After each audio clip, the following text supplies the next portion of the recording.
Dimanche 26 novembre 2023 à 21h05, France 5 diffuse Les France de l'Histoire, un programme inédit consacré aux Gaulois. L'occasion également de s'intéresser à ces émissions qui font revivre notre passé sur France Télévisions. Malgré leur succès détonnant, qu'est ce qui les distingue réellement? Laissez-vous guider. Depuis quelques années, les émissions historiques règnent sur le petit écran et redorent le blason d'une discipline souvent boudée sur les bancs de l'école. L'histoire à la télévision cartonne en effet. Secret d'Histoire dépasse à chaque diffusion le million de téléspectateurs, avec un record établi lors d'une soirée de 2012 consacrée à Louis XIV, qui avait rassemblé près de 5 millions de personnes et dépassé les 21% de part d'audience. Amateurs de vieilles pierres ou simples curieux qui auraient somnolé en classe au collège, tout le monde s'y retrouve.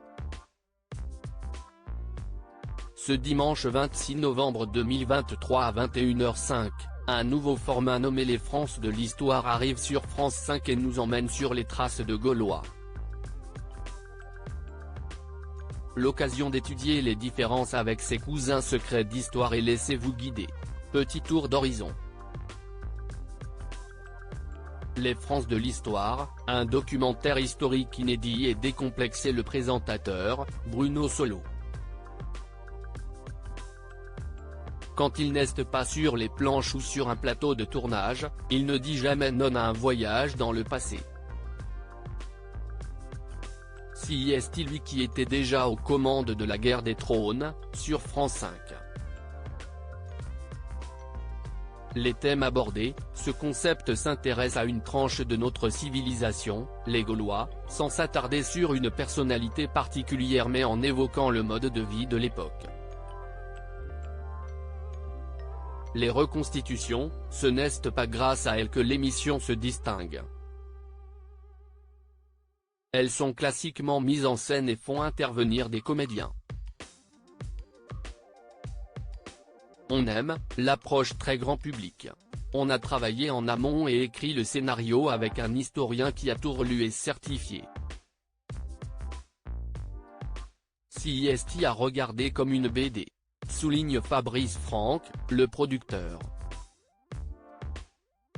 Le résultat est agréablement léger et plutôt drôle.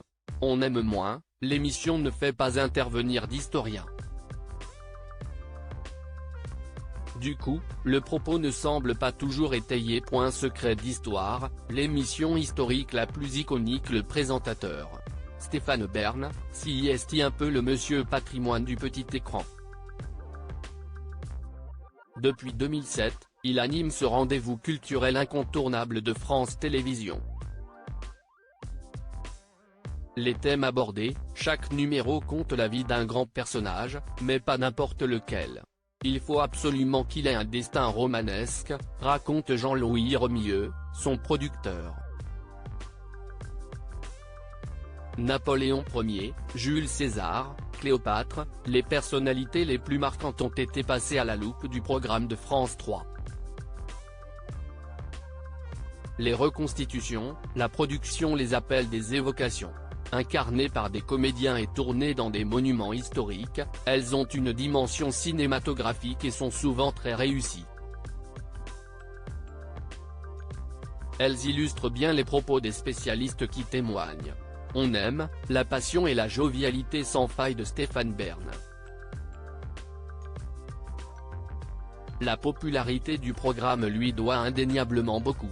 On aime moins, en s'intéressant avant tout aux grands noms de l'histoire, l'émission peut avoir un côté people et rebuter certains. Laissez-vous guider, le programme le plus ludique. Les présentateurs, Stéphane Bern et Laurent Deutsch, deux poids lourds de la vulgarisation historique. Réunis pour cette émission lancée en 2018 sur France 2, ils jouent, en binôme un brin cabotin, les guides touristiques en explorant différents sites patrimoniaux. Les thèmes abordés, Paris à la Belle Époque, au Moyen-Âge, ou sur les traces de Napoléon. En une dizaine d'épisodes, le programme s'est essentiellement concentré sur des grandes périodes et des lieux emblématiques de notre pays. Il s'est ouvert sur le monde avec un volet en Égypte. Les reconstitutions, personne ne dira le contraire, elles sont spectaculaires. En 3 dimensions, elles font revivre à l'écran des lieux et des monuments aujourd'hui disparus ou qui ont radicalement changé d'apparence. On aime la possibilité de se promener en bonne compagnie dans des lieux aussi incroyables que le Louvre médiéval ou la forteresse de la Bastille. On aime moins, en abordant l'histoire par le biais de l'anecdote, comme le feraient des guides touristiques. Le duo Bern-Deutsch semble parfois privilégier le divertissement au sérieux historique.